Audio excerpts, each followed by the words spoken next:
Hey les bambins, j'espère que vous allez bien, en tout cas moi ça va nickel. On se retrouve aujourd'hui pour une nouvelle vidéo sur la Ligue 1, la 26e journée. 10 matchs à analyser ensemble qui sont les suivants. Nice contre Auxerre, le derby du Nord, Lens contre Lille, Paris Saint-Germain contre Nantes, 3 contre Monaco, Montpellier, Angers, Strasbourg contre Brest, Reims contre Ajaccio, Toulouse contre Clermont, Lyon qui reçoit Lorient et enfin Rennes, Marseille, la deuxième grosse affiche de cette journée. Avant, n'hésitez pas de venir nous rejoindre sur les réseaux sociaux et sur le site VIP, tout est à l'écran. Mais également en description, n'oubliez pas de mettre votre pronostic, votre pouce. N'hésitez vraiment pas car on est des fois au-delà de 2000 à 3000 vues et il n'y a même pas 100 pouces. Donc vraiment aidez-moi, faites remonter cette vidéo grâce aux pouces et validez mon travail. Et surtout n'hésitez pas à vous abonner. Là franchement c'est magnifique, on est au-delà des 13 200 abonnés. On jette un coup d'œil sur le classement. Le Paris Saint-Germain est premier avec 8 points d'avance sur Marseille qui est second. Donc 60 pour 52. Le trou est fait. Troisième Monaco avec 50 unités. Quatrième Lens à égalité avec les Monégasques. Cinquième Rennes avec 46. Sixième Lille avec 44. Septième Nice avec 41. Qui continue à faire sa remontée fantastique. 8e Lorient, 39 points et 9e Lyon avec 38 en fin de classement. 16e Auxerre avec 21. 17e et premier relégable avec 21 points également Ajaccio. 18e Brest avec 20 unités. 19e Troyes avec 19 et en fin de dernier 20e Angers avec seulement 10 petits points. Et on attaque avec Nice contre Auxerre. Les Niçois sont sur une dynamique monumentale. Depuis l'arrivée aux commandes de Didier Digard, remplacement de Lucien Favre, ils ne perdent plus. Depuis le 11 janvier, ils ont entamé leur série fantastique. 8 matchs sans défaite avec 6 victoires et seulement 2 petits matchs nuls. Et les 2 petits matchs nuls ont été faits à chaque fois contre Reims et à chaque fois sur le score de 0-0. Sinon, ils ont réussi à battre dans la durée Lille, Lens, Marseille et dernièrement Monaco, donc vraiment exceptionnel. Beaucoup de clean sheet quand même, 3 consécutifs dernièrement. Donc attention à Nice qui peut tout à fait se mêler à la lutte pour la Coupe d'Europe en fin de saison, même s'ils ont encore la Ligue Europa Conférence, où leur adversaire a été désigné, ce sera le Sheriff Tiraspol, l'équipe moldave. Pour cette rencontre, leur adversaire est Auxerre et ils viennent de se réveiller. 3 matchs sans défaite, 2 victoires contre Lyon et contre Lorient qui sont vraiment mérités. Ils sont allés la chercher, surtout contre Lyon d'ailleurs, où ils perdaient 1-0. Ils avaient également fait un partout à Angers. D'ailleurs, je suis même en train d'oublier le match nul qu'ils avaient fait contre Reims. Donc, ils sont sur 4 matchs sans défaite. Désolé, je viens de voir le résultat qui vient de s'afficher. Mais Monaco et leur dernière défaite, c'était le 1er février et ils avaient encore perdu 3-2. Peut-être que ça a été le match précurseur de ce réveil. Mais sur ce match-là, je les vois quand même perdre 3-0 à Nice qui marche sur l'eau. Et je vois les Niçois marquer le plus de 1,5 but sur le match. Une cote à 1,78. On poursuit avec Lens contre Lille. Les Lensois sont 4e et les Lillois sont 6e. 6 points séparent les deux équipes. Cela va être un gros derby, on n'en doute aucunement. Les Lensois viennent tout de même de se faire éliminer par Nantes en Coupe de France 2-1. C'était hier soir. Ils étaient également sur un match nul à Montpellier, 1 but partout. Donc attention aux Lensois qui sont en légère perte de vitesse. Une seule victoire sur les 4 derniers matchs, toutes compétitions confondues. La victoire était contre Nantes et encore les Nantais avaient fait un turnover. Les Lensois doivent absolument remporter leur duel contre les Lillois. Au match aller, Lille s'était imposé 1-0. Du côté d'équipier de Jonathan David, 3 victoires sur les 4 derniers matchs de Ligue 1. Une seule défaite, c'était au Parc des Princes et encore ça s'est joué sur la fin grâce au réveil de Mbappé et de Messi. Sinon, ils sont sur une bonne série. Une victoire contre Rennes, à Rennes, contre Strasbourg et contre Brest. Les 2 dernières victoires ont été par contre à la maison. Sur ce match-là, je les vois bien créer l'exploit et s'imposer à Lens 2-1 suivant la dynamique des deux équipes et jouer à la double chance N2 avec une cote à 1,64. On continue avec le Paris Saint-Germain contre Nantes. Les Parisiens se sont réveillés depuis donc la fin épique contre Lille où ils ont réussi à marquer 2 buts, renversant la situation. Ils ont réussi à exploser Marseille 3-0. Mbappé a été monumental. Messi a emboîté le pas. En tout cas, les Parisiens sont maintenant avec 8 points d'avance sur les Marseillais et ça va être très compliqué d'aller les chercher. Ils préparent bien entendu de la meilleure des façons leur duel contre le Bayern de Munich. Et ce duel contre Nantes est très important car il va falloir bien entendu enchaîner. Ils viennent de perdre Kipembe, donc attention tout de même aux blessures. Ils vont sans doute récupérer quelques absents à Marseille comme Hakimi. Donc ça pourrait leur permettre d'être encore meilleurs et donc reprendre de la confiance. Du côté nantais, leur adversaire du soir, les Nantais viennent de s'imposer contre Lens en Coupe de France 2-1. Ils mettent un terme à 3 défaites consécutives. Toutes compétitions confondues, l'élimination en Ligue Europa contre la Juve et donc les 2 défaites contre Rennes et contre Lens ont fait quand même du mal. Mais les Nantais sont tout à fait capables de marquer au moins un but. Et sur cette rencontre, je vois le Paris Saint-Germain s'imposer 3-1 et je vois le plus de 2,5 buts sur le match, une cote à 1,51. On enchaîne avec 3 contre Monaco. Les Troyens sont relégables avec une 10e place peu enviable. Les Monégasques sont 3e et sont pour l'instant encore sur le podium, mais ça ne tient qu'à un fil. Les Troyens qui reçoivent donc les Monégasques sont en difficulté. Ils ne s'en sortent plus vraiment, ils viennent de perdre leurs 5 derniers matchs de Ligue 1 et pour remonter à une victoire, il faut aller jusqu'au 2 janvier, c'était à Strasbourg, 3-2. On les voyait vraiment se ressaisir et rester vers le milieu de tableau, mais malheureusement, ils ont enchaîné 8 défaites et un seul petit match nul et ils vont jouer contre les Monégasques qui viennent également de perdre des couleurs, une élimination en Ligue Europa alors qu'on s'y attendait pas du tout au pénalty. Et c'est surtout la grosse défaite à la maison qui pose question contre Nice dans le derby azuréen, 3-0. On les voyait vraiment peut-être trop beaux et malheureusement donc ces 2 défaites les font redescendre de leur nuage. Mais il ne faut pas oublier tout ce qu'ils ont fait avant où ils gagnaient quasiment tout le monde, avaient réussi également à battre le Paris Saint-Germain. Sur ce match-là, je les vois quand même s'imposer à 3, mais seulement que 2-1. Et je vois les Monégasques marquer le plus de 1,5 buts sur le match, une cote à 1,53.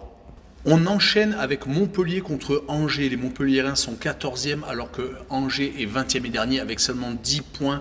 Les Montpelliérains viennent de changer d'entraîneur. Derzakarian est revenu à la maison après avoir été licencié de Brest. Mais ça se voit dans les résultats et dans le jeu. 2 victoires et 1 match nul lors des 3 dernières confrontations. Ils viennent de battre Brest et 3. 2 formations qui sont dans la même charrette actuellement et ils viennent d'accrocher Lens, un but partout. Donc attention aux Montpelliérains qui peuvent peut-être finir en boulet de canon. Ils sont maintenant avec 6 points d'avance sur Ajaccio qui est le premier relégable. Donc ça va beaucoup mieux et ils vont jouer contre Angers, une équipe qui ne s'en sort plus, qui avait la Coupe de France comme bol d'oxygène, mais malheureusement ils l'ont perdu contre Nantes où ils ont perdu au pénalty, c'était le 8 février. Depuis 2 défaites consécutives contre Strasbourg et contre Lyon, ils avaient une période où ils avaient enchaîné 2 matchs nuls consécutifs contre Lorient et contre Auxerre. On s'était dit que peut-être ils pouvaient espérer se sauver, mais maintenant ça va être très compliqué, surtout que ce match se présente. Et je les vois perdre 3-1 à Montpellier et je vois le plus de 2,5 buts sur le match, une cote à 1,98. On continue avec Strasbourg contre Brest. 2 équipes qui se battent pour ne pas descendre. Une avec 22 points, c'est-à-dire Strasbourg, et Brest qui est 18e avec 20 unités. Les Strasbourgeois se sont tout de même réveillés à la maison. Ils restent sur 2 victoires consécutives contre Montpellier et contre Angers, très importantes. Le point rapporté de Clermont en est la confirmation. Frédéric Antonetti, le pompier de service, est arrivé en Alsace et il va peut-être leur permettre de se sauver. Et ils vont jouer contre Brest, qui a eu un changement d'entraîneur avec Éric Roy qui est arrivé à leur tête. Ça avait très bien marché pendant un certain temps, mais malheureusement, donc depuis 3 rencontres, ces 3 défaites consécutives contre Montpellier, Monaco et contre Lille. Certes, leur calendrier sur tous les 2 derniers matchs était compliqué, mais attention à la rechute et je les vois continuer malheureusement à perdre. 2-1 à Strasbourg et je vois le plus de 2 buts sur le match, une cote à 1,57. On enchaîne avec Reims contre Ajaccio. Les Rémois sont 10e alors qu'Ajaccio est 17e. Il y a une série totalement incroyable qui est quasiment passée sous silence. Car il y a beaucoup de matchs nuls dans cette série, mais Reims reste sur 17 matchs sans défaite. Le nouvel entraîneur Steele, arrivé en cours de saison, a totalement révolutionné le jeu de l'équipe. Et surtout, c'est une formation qui ne prend quasiment pas de but ces derniers temps. Quand on prend leurs 4 derniers matchs, c'est 4 clean sheets, 2-0-0 à l'extérieur à Auxerre et à Nice, et surtout 2 grosses victoires contre 3, 4-0 à la maison et 3-0 contre Toulouse, qui était l'autre équipe en forme de cette après-Coupe du Monde. En tout cas, les Rémois n'ont donc pas perdu depuis 17 rencontres, c'est énormissime, et ils sont presque sauvés, il leur reste quelques points à prendre. Et leur adversaire du soir est Ajaccio, qui a réussi à remporter le duel de mal classé contre 3, 2-1. La semaine dernière, réussissant à renverser les Troyens. Ils restaient sur 3 défaites consécutives, donc ils ont stoppé l'hémorragie. Mais pourtant, sur les 5 derniers matchs, ce n'est pas si ridicule que ça. 2 victoires contre Angers et contre 3 et 2 défaites. Par contre, contre Nice, Nantes et Lorient. Mais sur ce match-là, je vois malheureusement les Ajacciens perdre 2-0 à Reims. Et je vois les 2 équipes ne pas marquer avec une cote à 1,72. On continue avec Toulouse contre Clermont. Les Toulousains et les Clermontois sont 11 et 12e avec 1 point d'écart. Mais quand on voit les dernières dynamiques, les Toulousains sont tout de même largement mieux. Ils viennent de se qualifier pour les demi-finales de la Coupe de France pour un promu, c'est exceptionnel. Ils viennent de gagner 6-1 contre le dernier de Ligue 2. Ils ont assumé leurs ambitions, surtout à domicile, où ils sont vraiment très offensifs. Car quand on prend leurs 5 derniers matchs, toutes compétitions confondues, ils ne marquent jamais moins de 2 buts, c'est vraiment incroyable. Ils ont réussi à marquer 4 buts à 3, 3 à Reims, 3 à Rennes, 2 à Marseille et donc 6 contre Rodez. Et ils vont jouer contre Clermont qui, depuis 6 rencontres, ne s'impose plus, 3 matchs nuls et 3 défaites. Mais les 3 défaites étaient contre des gros bras, Monaco, Marseille et Rennes. Ils viennent de stopper l'hémorragie donc de ces 3 défaites consécutives contre Strasbourg, faisant 1 but partout. Attention à Clermont de ne pas descendre plus bas, même s'ils ont quand même 10 points d'avance sur Ajaccio. Cela devrait suffire. Je vois sur cette rencontre Toulouse s'imposer 3-1 et je vois les Toulousains marquer le plus de 1,5 but sur le match, une cote à 1,80. On passe à l'avant-dernière rencontre, Lyon contre Lorient. Lyon est 9e avec 38 points, Lorient est 8e avec 39 points, donc 1 point sépare les 2 formations. Les Lyonnais viennent de se qualifier pour la demi-finale de la Coupe de France. Ils peuvent obtenir une place européenne par le biais de la coupe. C'est sûr que par le championnat, c'est quand même beaucoup plus compliqué, surtout que pour espérer passer donc par le biais donc du championnat national, il faudrait qu'ils marquent 8 points de plus que Rennes, qui est pour l'instant 5e, et qu'ils passent devant Lille, Nice et donc Lorient, l'adversaire du soir. Les Lyonnais sont tout de même sur une très bonne série actuellement. Sur les 5 derniers matchs de Ligue 1, 3 victoires, 1 nul et une seule défaite, c'était à Auxerre.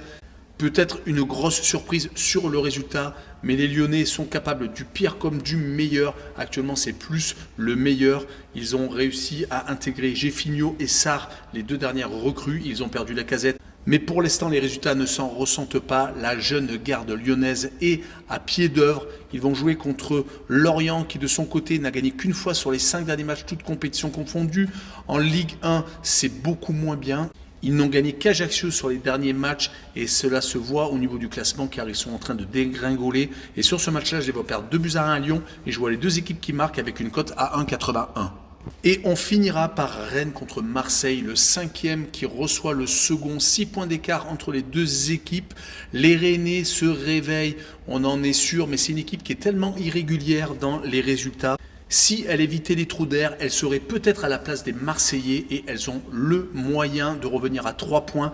Ils viennent de gagner 3 fois consécutivement contre Clermont et contre Nantes en championnat, à chaque fois sans prendre de but, donc c'est très intéressant.